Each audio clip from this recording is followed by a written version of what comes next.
Então vamos lá. Pessoal, vocês se inscreveram na disciplina nessa turma dessa disciplina, sabendo que essa disciplina ela ia ser presencial, né? Alguém tinha dúvida em relação a isso? Ou não tinha conhecimento desse fato? Certo, então o Tiago, a Isadora já sabiam disso. A Larissa.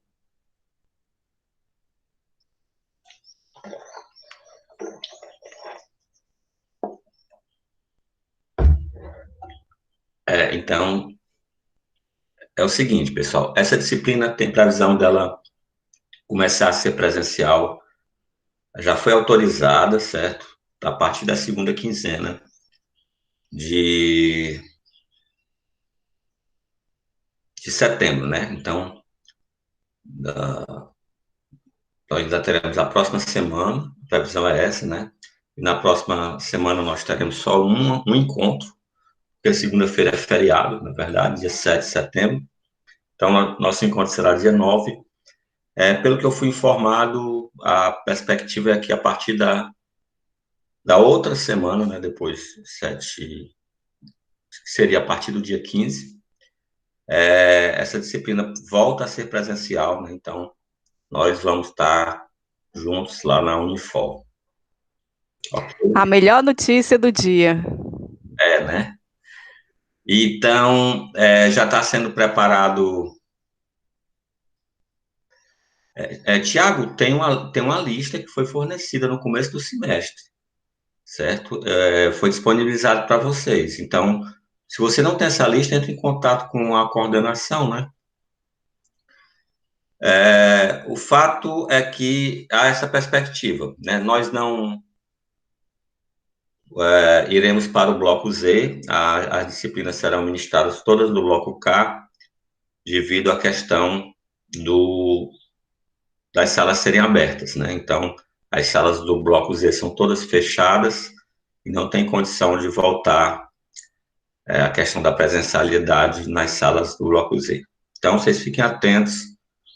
E aí, qualquer coisa, eu sempre vou estar entrando em contato com vocês, comunicando. E a perspectiva é que a gente tenha essa novidade aí a partir da segunda semana de setembro. Tranquilo? Para aquelas pessoas que não se sentirem à vontade com relação a isso, ou que não sabiam, foram pegos de surpresa e que não querem essa questão de presencialidade,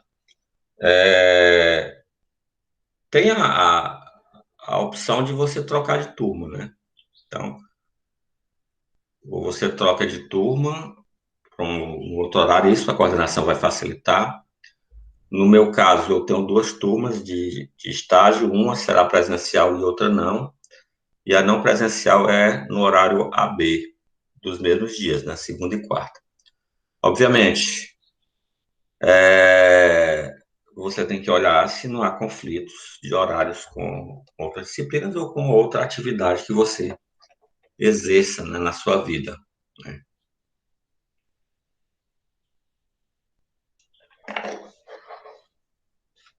Tranquilo, pessoal?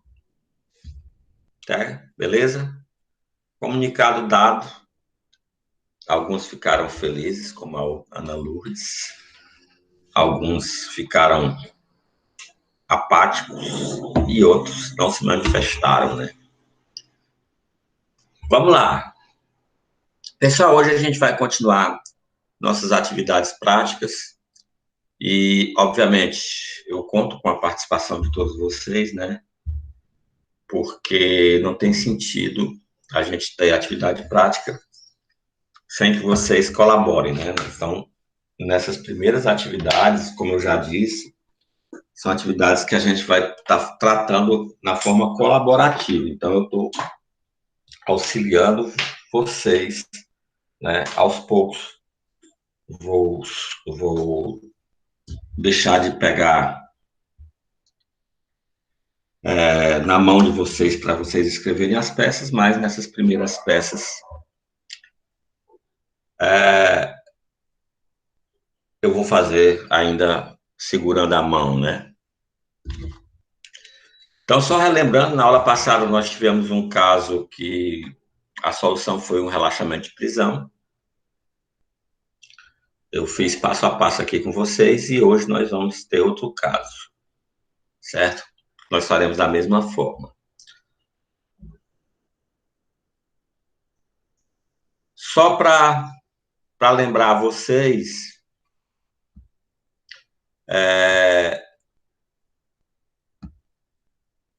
do que a gente está tratando. Então,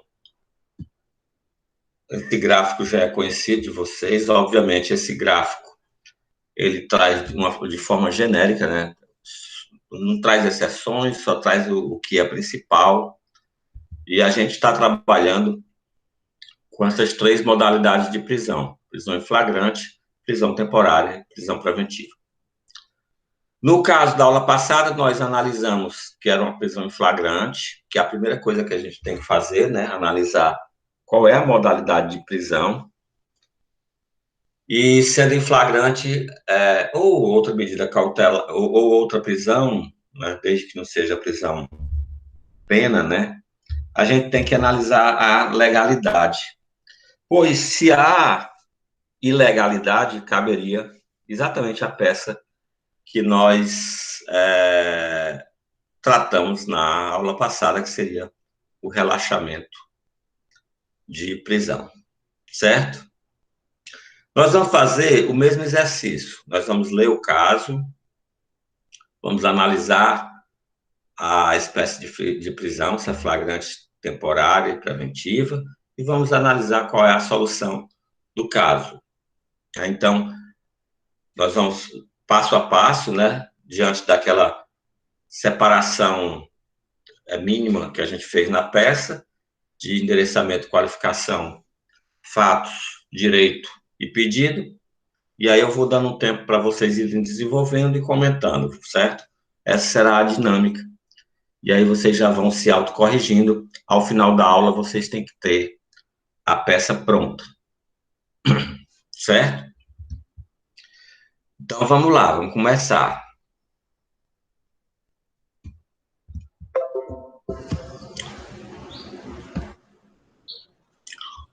O caso, pessoal, é esse que está aparecendo para vocês, né? Está lá no AVA, como no bloco de atividades, como caso 2. Pessoal, só uma observação. Quando a gente está analisando essas prisões cautelares, a gente não adentra a discussão do mérito. Ou seja, se ele cometeu ou não o crime, né? A gente vai atacar a necessidade da prisão, a legalidade da prisão. Uma dessas coisas, a legalidade e a necessidade. Tranquilo? Então vamos lá para o nosso caso. Daniel, conhecido empresário de São Paulo, casado, residente domiciliado na rua Xangai, número 27, bairro Paulista, foi preso em flagrante pela suposta prática do delito tipificado no artigo 3º da Lei 1521/51. Só para esclarecer, essa lei trata dos crimes contra a economia popular. E a conduta seria destruir ou inutilizar intencionalmente, sem autorização legal, com o fim de determinar alta de preços e proveito próprio ou de terceiro, matérias-primas ou produtos necessários ao consumo do povo. Diante desse fato, Geisa, esposa de Daniel, procurou um advogado e lhe informou que Daniel era primário e possuía residência fixa. Aduziu que a empresa do marido, Feijão Paulistano S.A., já atuava no mercado havia mais de 8 anos. Ressaltou que Daniel sempre fora pessoa honesta e voltada para o trabalho. Além disso, Geisa narrou que Daniel era pai de uma criança de tenra idade, Júlia, que necessitava urgentemente do retorno do pai às atividades laborais para manter-lhe o sustento. Por fim, informou que estava grávida e não trabalhava fora. Geisa apresentou ao advogado os seguintes documentos: CPF e RG de Daniel, comprovante de residência, cartão da gestante expedido pela Secretaria de Saúde de São Paulo, certidão de nascimento da filha do casal Júlia, auto de prisão em flagrante, nota de culpa e folha de antecedentes penais do indiciado, sem qualquer incidência. Considerando a situação hipotética descrita, formule na condição de advogado, contratado por Daniel, a peça diversa de habeas corpus, que deve ser apresentada no processo. Então, pessoal, esse é o caso que nós vamos trabalhar hoje, certo? Então, vamos lá. Diante do que foi, diante do que traz o nosso caso de hoje, primeira coisa que a gente tem que analisar, qual é a espécie de flagrante? Vamos lá. Isso, aliás, de prisão, já falei, né, flagrante, eu estou dando as respostas, né? Então, nem seria difícil, porque logo no primeiro parágrafo, nós temos a questão traz que ele foi preso em flagrante por cometer um crime contra a economia popular, certo? O que a gente tem que analisar agora, certo, é se esse flagrante, já que a gente identificou que nós vamos trabalhar novamente essa bolinha, a gente tem que analisar se esse flagrante ele é legal ou ilegal. Porque se ele for ilegal, a gente já sabe qual é a peça que vai ser tratada, né, que foi a que nós trabalhamos na aula passada. Então, vamos lá, pessoal. A ilegalidade na prisão, há a indicação na questão de que houve alguma ilegalidade? Tiago, não dá para saber, mas, obviamente, como é uma questão de exame, certo? Se houvesse ilegalidade, a questão indicaria, né? Certo? Como a questão diz apenas que houve a lavratura do auto de prisão em flagrante e a nota de culpa, né? É um dos documentos entregue pela mulher do Daniel, né? E sendo a mulher do Daniel que está tratando do caso, a gente só pode entender que não há ilegalidade, né? Ou seja, houve a formalidade da prisão em flagrante, com todas as expedições de documentos, né? Indicado aí pela entrega da nota de culpa, e houve também as comunicações de praxe, né? Então, a Geise, que é a mulher de Daniel, é da família, logo, supõe-se que houve a comunicação. Então, nós estamos diante de uma prisão em flagrante legal, certo? De acordo com o nosso gráfico, né, pessoal, qual seria a peça que nós produziríamos como advogado do Daniel em seu favor? Pedido de liberdade provisória. Exatamente, Tiago.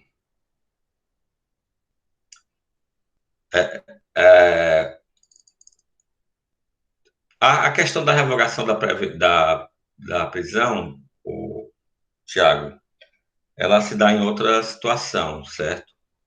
Porque a revogação, né, da prisão, ela é cabível quando há decretação de preventiva pelo juiz, certo? Então, aqui nós temos somente a prisão em flagrante. Se a prisão em flagrante tivesse sido convertida em preventiva, aí a peça poderia ser revogação, certo? Todos entenderam aí o questionamento do Tiago? Resta dúvida? Aqui na minha explicação, eu trago isso, né? Então, vamos lá. Falar alguma coisa sobre prisão. Falar alguma coisa aqui sobre a questão de liberdade provisória. Então, nós temos liberdade provisória, a chamada obrigatória, que seria a concessão de liberdade nas hipóteses do artigo 321, que é exatamente a ausência, certo, das hipóteses de decretação de prisão preventiva do 312. O que se chama liberdade provisória vedada, isso praticamente já não existe mais, porque não podemos ter decretação de prisão de forma genérica, né, só genericamente pela prática de algum crime, e as hipóteses de liberdade provisória permitida, com fiança ou sem fiança, aí a gente tem que observar o artigo 310 do CPP. Esse slide, nessa lâmina aqui, ele fala exatamente na dúvida que o Tiago levantou, certo? Se a pessoa está presa por força de prisão em flagrante, deve ser formulado pedido de liberdade provisória. Se a pessoa está presa por força de decisão que decretou a prisão preventiva, o mais correto é o pedido de revogação da preventiva. Então, essa seria a diferença, certo? É óbvio, né, pessoal, que na prática, se a decretação de prisão preventiva e o advogado entra com um pedido de liberdade provisória, esse pedido não vai ser rejeitado, né? A gente está falando que é o mais correto, porque a gente está na academia, né?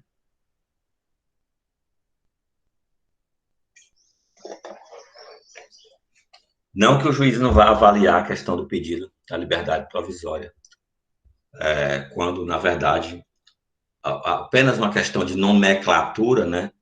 O correto seria requerimento para revogação da preventiva. Tranquilo até agora? Então, a gente já tem um caso, a gente já tem algumas explicações. Vocês têm o checklist para elaboração do pedido de liberdade provisória com ou sem fiança, certo?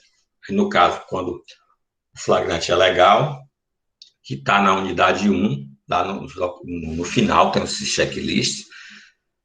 Vocês têm aquele quadro, resumo, certo? E aí a gente vai começar a trabalhar a peça agora, né? Então, abram aí um arquivo em branco no editor de texto que vocês utilizam, né? O Word, ou para quem usa o Mac, o Pages, ou para quem usa aqueles open source, né? Qualquer um. E aí a gente vai começar a escrever a peça na mesma estrutura que nós escrevemos a anterior. Primeiro, a qualificação, aliás, desculpem, o endereçamento. Segundo, a qualificação. Depois, a narrativa de fatos, direito, para em seguida elaborar o pedido. Tranquilo? Então, vamos lá. A quem seria dirigido esse pedido?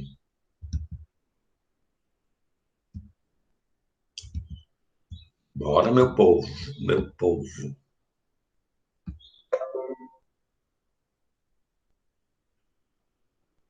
Quem é a autoridade competente para analisar esse pedido? É o próprio delegado que decretou a prisão em flagrante? É o presidente?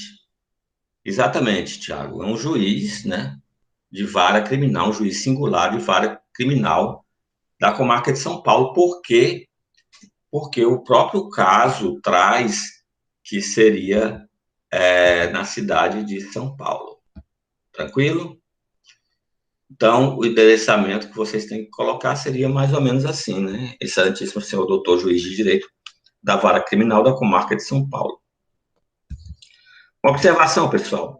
Sempre que houver número de procedimento, por exemplo, número de inquérito policial, número de processo, certo? Você indica logo após o endereçamento, né? Não é o nosso caso aqui, é apenas eu estou colocando um elemento a mais para a peça de vocês, né? Se houvesse indicado o número do inquérito policial, você teria que botar IP, número tal. Tivesse já sido protocolado, né, esse processo, tivesse número de processo, você colocaria IP, número tal, processo, número tal, certo? só a título de informação, porque mais na frente vocês vão ter que utilizar essa informação. É que nem acontece na contestação do processo civil, é, professor? Sim, tem que indicar qual é o processo, né? Certo. No caso, quando já há processo, a numeração, você sempre indica processo número tal. Uhum. Certo. Ok? Todos já elaboraram aí, iniciaram a peça colocando o endereçamento? Certo. Agora, qual é a segunda coisa que a gente vai fazer? Qualificar, certo? Qualificar o nosso cliente. O nosso cliente aí, no caso, é o Daniel, né? Certo? No nosso caso aí é o Daniel. Então, existe na própria atividade, né? Toda a qualificação dele, né? Certo? Então, Daniel, a profissão empresário, né? Casado, residente domiciliado na rua Xangai, número 27, bairro Paulista. Então, não traz indicação de números de documento, traz apenas indicação que foi apresentado os documentos. Então, você vai indicar RG entre parênteses, CPF entre parênteses, né, para não inventar nenhuma informação.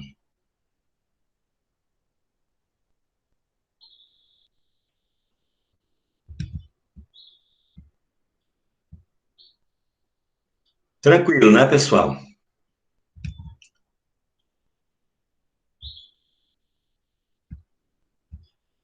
Então, nossa qualificação ficaria mais ou menos assim. Daniel, empresário brasileiro, casado, CPF, RG, está não existe, né, essa informação. Residente domiciliado na rua Xangai, número 27, bairro Paulista. Por seu advogado que esta subscreve, aí não esqueçam de botar que tem procuração, né? Nos autos do processo em epígrafe, atualmente à disposição da carceragem, e aí dizer onde é que ele está preso, vem respeitosamente a presença de Vossa Excelência, requerer a concessão do benefício da liberdade provisória. E não esqueçam, pessoal, de colocar aqui que é uma coisa mais importante, seria colocar a fundamentação da peça. Então, a liberdade provisória é fundamentada principalmente, né, nós podemos fundamentar ainda em dispositivos do próprio Código de Processo Penal, mas a previsão, né, no artigo 5º, incisos 66 e 67, mas você pode ainda complementar com os artigos 310, certo? E ainda 321, 22, 323, 324 e 350. No nosso caso aqui, basta fundamentar com os dispositivos da Constituição, da Constituição Federal. Seria suficiente para o nosso caso. Tranquilo? Vocês abram agora, né, pessoal, assim como foi feito no nosso último encontro, 3 tópicos. Um tópico chamado dos fatos, um tópico chamado do direito e um tópico chamado do pedido. Certo? E aí, eu vou dar um tempo para vocês escrevam aí os fatos, certo? Vocês vão fazer um resumo dos fatos, certo? Que está descrito na questão, associando, obviamente, com a desnecessidade do Daniel estar preso, certo? Então, vamos lá, uns uns minutinhos aí, eu vou dar para vocês, e aí em seguida eu faço os comentários. Vão indicando aí, quem for terminando, vai indicando aí no chat, viu?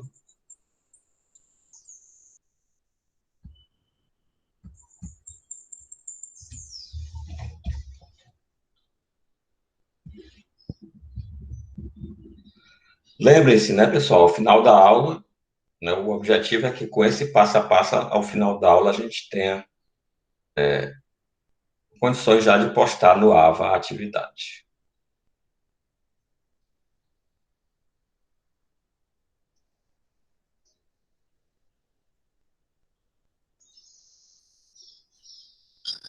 Professor, nesse caso, requerimento também é de provimento de liberdade provisória ou não é requerimento?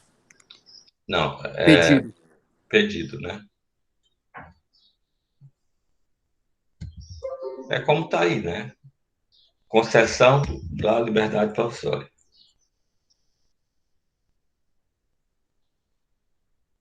Porque quando se fala em requerimento e liberdade provisória, a gente está falando do requerimento para revogação, né? Seria um pedido feito a um juiz que revogue uma decretação de prisão que ele mesmo determinou, né?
Vamos lá, pessoal? Deu certo aí? Vocês fazerem o resumo da parte fática?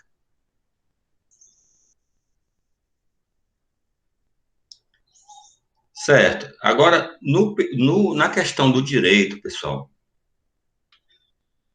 vocês vão ter que relacionar a parte fática a,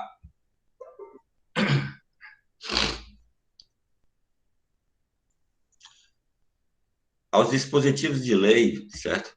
Que ou vedam ou determinam imposição de requisitos para que haja no caso, a manutenção da prisão, certo? Então, vocês vão ter que citar, além dos artigos dos dispositivos do artigo 5º, que fundamentam a peça, certo? O inciso 5, pode citar o 56, que vai falar que ninguém será levado à prisão ou nela mantido quando a lei admitir a liberdade provisória com ou sem fiança.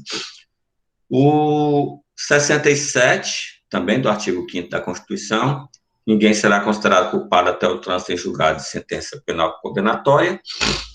Os artigos 311 e 312, explorando que não há hipótese de preventiva, logo, não se justifica a manutenção da prisão.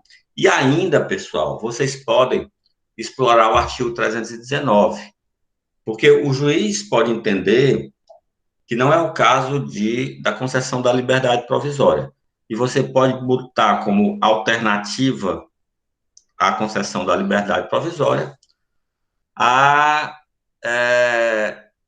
imposição de medida cautelar diversa da prisão, contida no artigo 319, certo? Então, verifiquem aí os incisos 56 e 57 do artigo 5º da Constituição, os requisitos do 311 e 312, e isso fica como uma alternativa, né, se você quiser utilizar, o 319, para que possa haver a possibilidade, no seu pedido, você pedir alternativamente à concessão da liberdade provisória, a decretação de uma medida cautelar diversa da prisão. Ok? Beleza? Professor, Oi. Oi, dá para o senhor Gabriel. repetir, porque passou um tempo aqui e aí não deu para lhe ouvir direito. Tem como o senhor repetir, por gentileza? Tem sim, tem sim. Os artigos. Vamos lá. Então, vocês do direito agora vão associar, né, em relação aos fatos,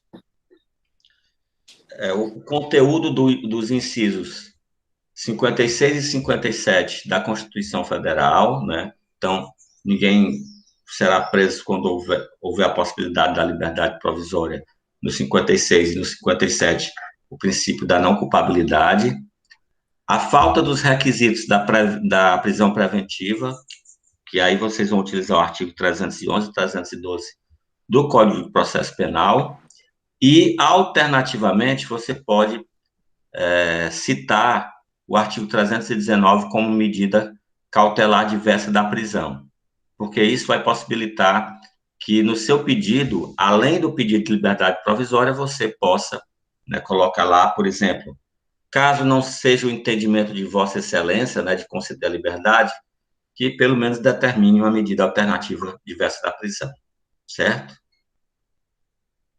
Tranquilo? Deu para pegar agora, Gabriel? Sim, professor, obrigado. Valeu. Então vamos lá, vamos desenvolver aí essa parte da peça, né, o direito, né?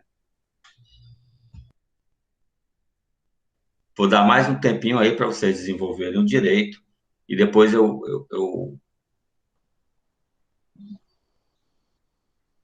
eu comento, né?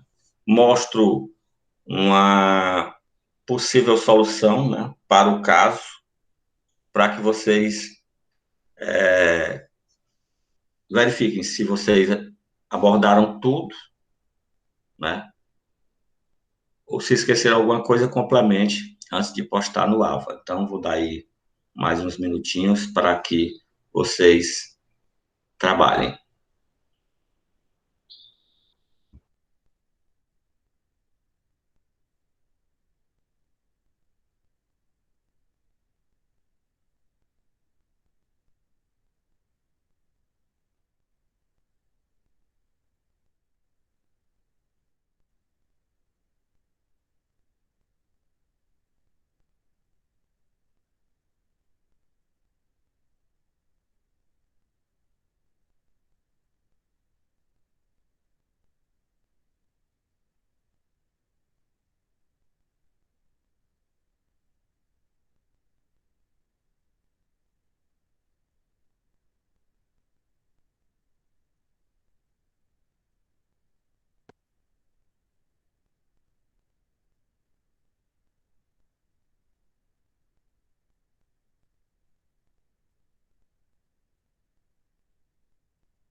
Vamos lá, pessoal, já deu certo aí?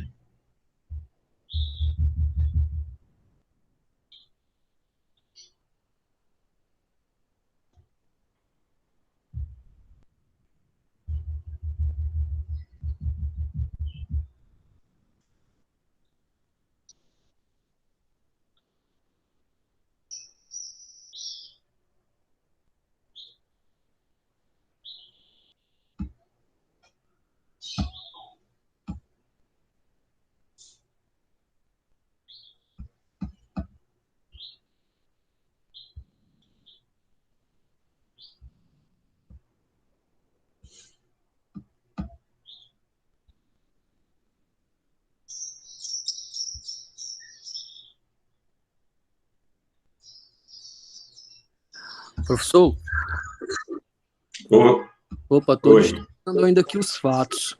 É pro final da aula mesmo, essa peça? Não, até o final da aula eu vou ter concluído assim, a orientação. Não, Não, tem um beleza. tempinho a mais aí para você postar. Certo. Tô correndo aqui, para o negócio ficar bem feito, tem que ser, não pode ser Ctrl+C, Ctrl+V, né?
Na verdade, o, deixa eu ver quem é que está perto, o Marcelo, né? O 311 em si só fala do momento em que pode ser decretada a prisão preventiva, né? Então, quando eu falo do 311 e 312, são porque são requisitos, certo? O 311, o requisito temporal, e o 312, os requisitos obrigatórios e facultativos.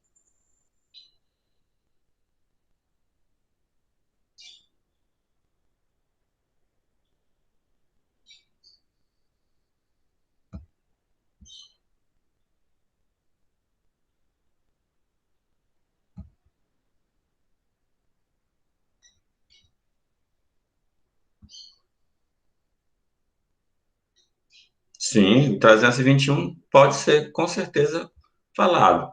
Se vocês olharem o checklist que está na unidade 1,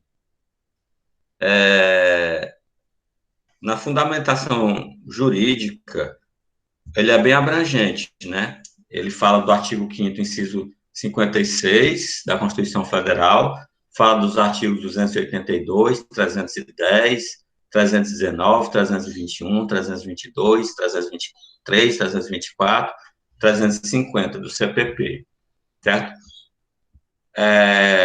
O fato é que em sala de aula a gente está fazendo algo resumido, né, pessoal? Não dá para citar tudo porque a gente tem um tempo limitado da aula. É exatamente, Tiago. Se não estão presentes os requisitos, tem que botar em liberdade, certo? Então, Entendam que cabe tudo isso que vocês estão falando, mas, obviamente, se vocês forem colocar, como eu disse, a gente está tratando de soluções bem simplistas, bem resumidas.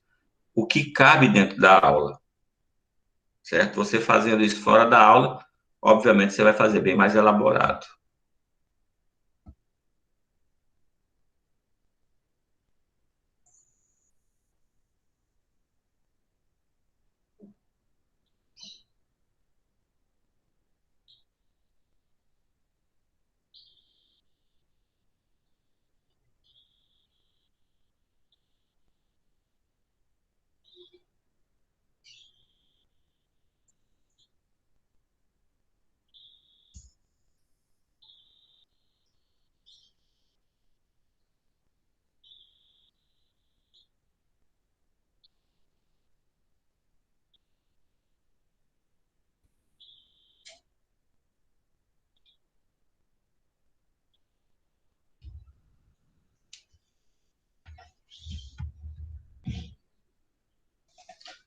Pessoal, vamos lá, só comentar agora um pouquinho o pedido. Eu sei que eu estou, por vezes, eu falando atrapalho no desenvolvimento da atividade, mas eu tenho que falar por conta do tempo da aula, né? Só falta praticamente meia hora de aula. Então, o que que tem que ter no pedido? Ora, no pedido tem que ter aquilo que tinha, né, na nossa solução anterior, da aula passada. Então, tem que ter a intimação do Ministério Público, tem que ter o pedido da concessão da liberdade provisória, e você pede com ou sem fiança, e a expedição do alvará de soltura. Aqueles que utilizaram o artigo 319 como medida cautelar diversa da prisão, ainda podem imputar a concessão da liberdade provisória, com ou sem fiança, ou, se Vossa Excelência entenda, né, a aplicação de uma medida cautelar diversa da prisão, né, aqueles que citaram no direito o artigo 319. Então, vou dar mais um tempinho para vocês, depois eu vou mostrar como seria um exemplo de uma solução bem simples para isso, para vocês, porventura, tiverem alguma lacuna que deixaram de observar, complementar antes de postar.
Sim, Marcelo, pode usar o 313, é como eu falei.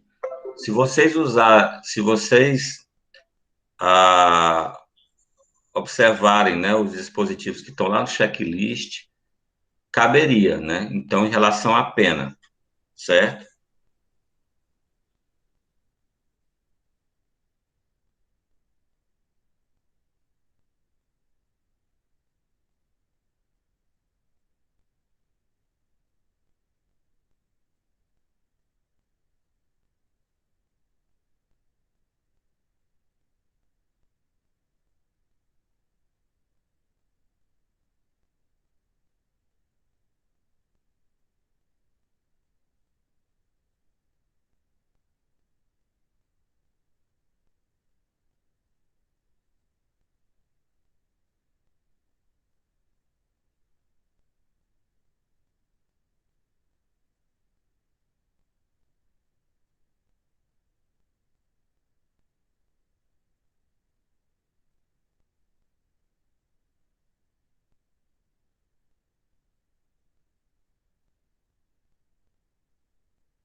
Pessoal, eu vou mostrar agora para vocês uma solução bem simples, só para vocês darem uma checada aí, né?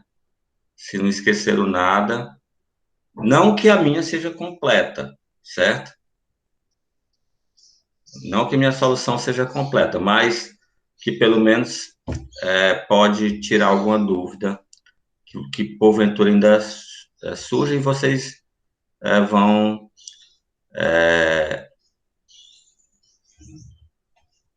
fazendo as correções aí que forem possíveis. Primeiro, eu pedi para vocês fazerem compartimentos, né, tópicos de fato, direito e pedido. Isso é necessário? Isso é necessário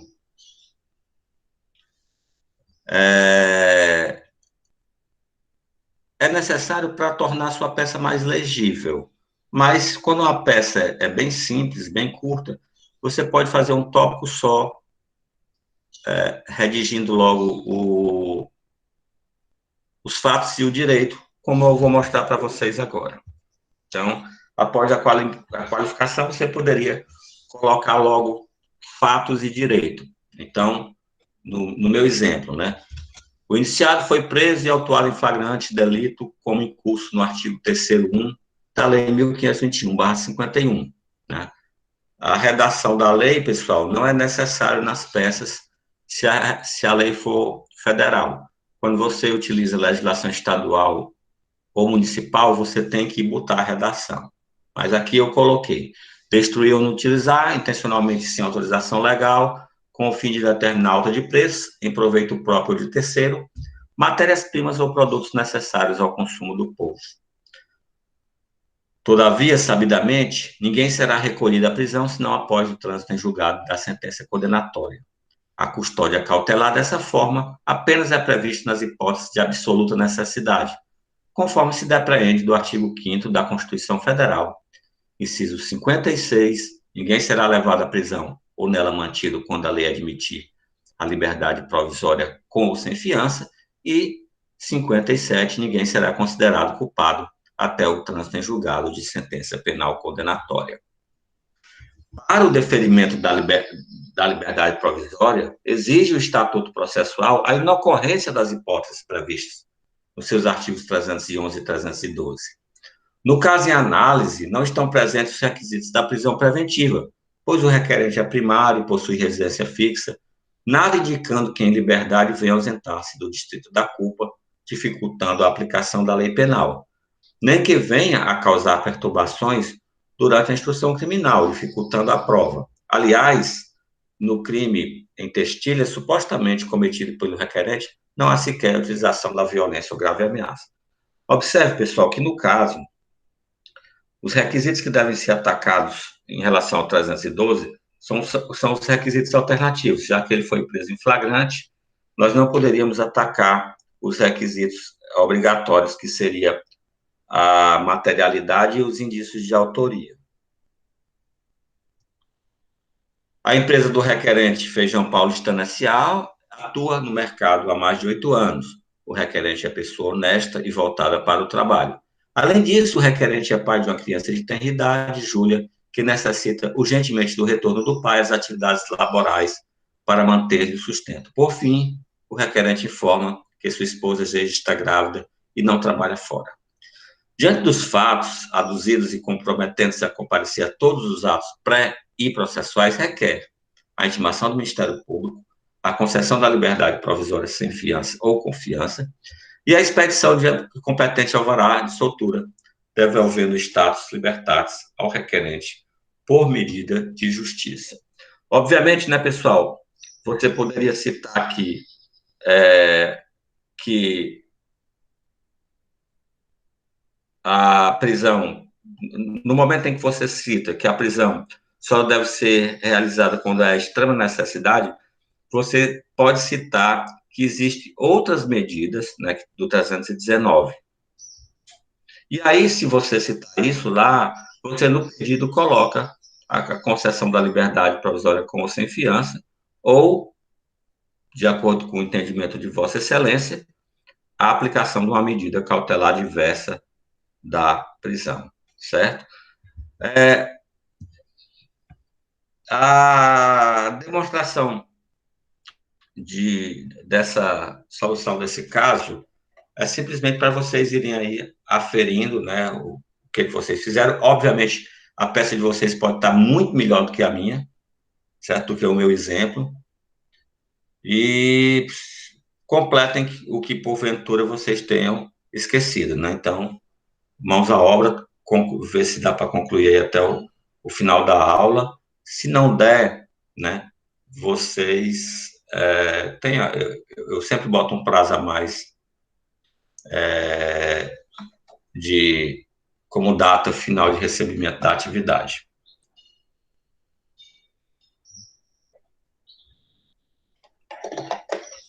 Já que eu já interrompi vocês, né, o trabalho de vocês, eu vou dar o aviso que eu dei no começo da aula, porque alguns colegas entraram depois.